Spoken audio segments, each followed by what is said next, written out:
আমাদের ফোনের দাম কিন্তু কম। আমরা যদি ভ্যাটের অংশটা বাদ দেই 2-3 স্টেজে, তাহলে দেখা যাচ্ছে যে 15-20% এমনি দাম কমে যায়।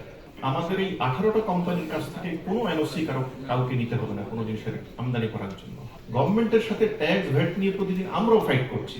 এনওসি নিতে হবে বিটিআরসি এর কাছ থেকে। বিটিআরসি ব্রিফিং এ যেটা জানতে পেরেছি যে এই সার্ভারটা বিটিআরসি থাকবে এবং বিটিআরসি তো সরকারের অংশ, সরকারের কাছে সব ডাটা এবং এটার আইপি থেকে শুরু করে যত ধরনের কন্ট্রোল সিস্টেমের কন্ট্রোল এবং ইভেন সোর্স কোড সহ সবকিছু বিটিআরসির কন্ট্রোলে আছে। এখানে কোনো যারা এই প্রোগ্রামটা রান করছে তাদের হাত ছিল, তারা শুধু সফটওয়্যারটা প্রোভাইড করছে এবং বছর বছর যে লাইসেন্স রিনিউ হবে সেটা বিটিআরসি সরাসরি অরাকলের সাথে করবে। সার্ভার যদি ইনক্রিজ করে সেটাও বিটিআরসি করবে। সুতরাং টোটাল কন্ট্রোলটা বাইরের দেশের সাথে ডিফারেন্স বিটিআরসির কন্ট্রোলে এবং বিটিআরসি প্রিমিসিসে সবগুলো জিনিস আছে আর কি, যেটা আমরা বিটিআরসি কাছে জানতে চাই।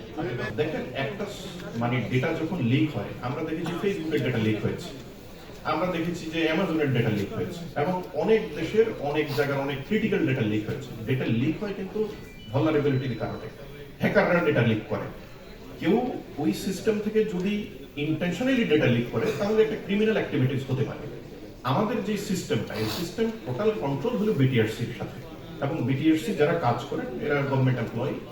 এখন ডেটা লিক করা ক্রিমিনাল অ্যাক্টিভিটিস, বাট আমাদের যে সিস্টেমটা আছে এখানে প্রপার সাইবার সিকিউরিটি ইকুইপমেন্ট, সেখানে আমাদের যতটুকু আমরা দেখেছি সেখানে প্রপার সাইবার সিকিউরিটি ইমপ্লিমেন্টেশন করা আছে।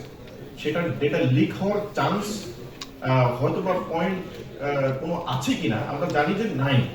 হ্যাঁ, সো এটা যেন আরো বেশি স্ট্রং থাকে, আমরা আমাদের দিক থেকে সেটা মনিটর করবো এবং গভর্নমেন্টকে সাজেস্ট করবো। আমাদের এই 18টা কোম্পানির কাছ থেকে কোনো এনওসি কাউকে নিতে হবে না কোনো জিনিসের আমদানি করার জন্য।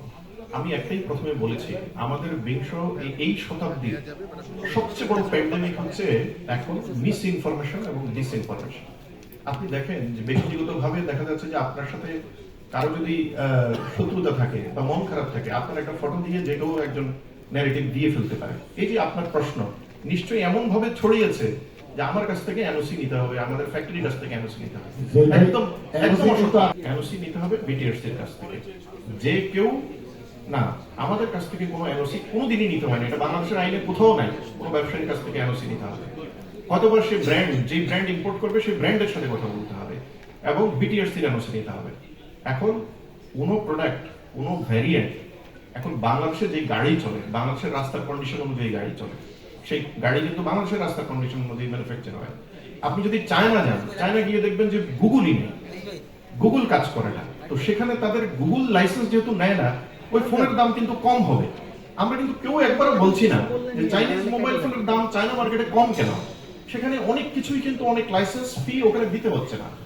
আমাদের দেশে আমরা ম্যানুফ্যাকচারার যারা আছি, আমরা কি চাই না আমাদের লোকগুলো একটু কম দামে মোবাইল ফোন পাক? আমরাও চাই, আমরাও কিন্তু এটার বিপক্ষে না। আমরা ম্যানুফ্যাকচার করে আমরা যত কমে সম্ভব আমাদের সাধ্য মতো আমরা চেষ্টা করছি। গভর্নমেন্টের সাথে ট্যাক্স ভ্যাট নিয়ে প্রতিদিন আমরাও ফাইট করছি। যারা আমরা ম্যানুফ্যাকচার করি, আমাদের ফোনের দাম কিন্তু কম। আপনারা একটা জিনিস বোঝেন, আমরা কিন্তু 15% যখন আপনি ফোন কিনেন আপনি ভ্যাট দেন। এখন আমরা যদি ভ্যাটের অংশটা বাদ দেই 2-3 স্টেজে, তাহলে দেখা যাচ্ছে যে 15-20% এমনি দাম কমে যায়। আমাদের দাম কিন্তু বেশি না। এখন আমরা আপনারা মিলে যদি গভর্নমেন্টের সাথে আলোচনা করে ভ্যাট যদি জিরো করতে পারি, তাহলে ফোনের দাম এমনি কমে গেল। ওই জিনিসটা আমরা একসাথে করতে হবে। ভ্যাট কিন্তু আমরা নিচ্ছি না, ভ্যাট নিচ্ছে গভর্নমেন্ট এবং পে করছে কে? কাস্টমাররা। আপনি যদি কাস্টমার হয়ে থাকেন আপনি পে করছেন। আমরা হয়তোবা ভ্যাট কালেকশন করে কালেকশন এজেন্ট হিসেবে আমরা গভর্নমেন্টের খাতায় সেটা জমা দিচ্ছি। এটা আমরা আইনত, যেহেতু আমরা আইন মেনে ব্যবসা করছি, আমরা এটাতে বাধ্য।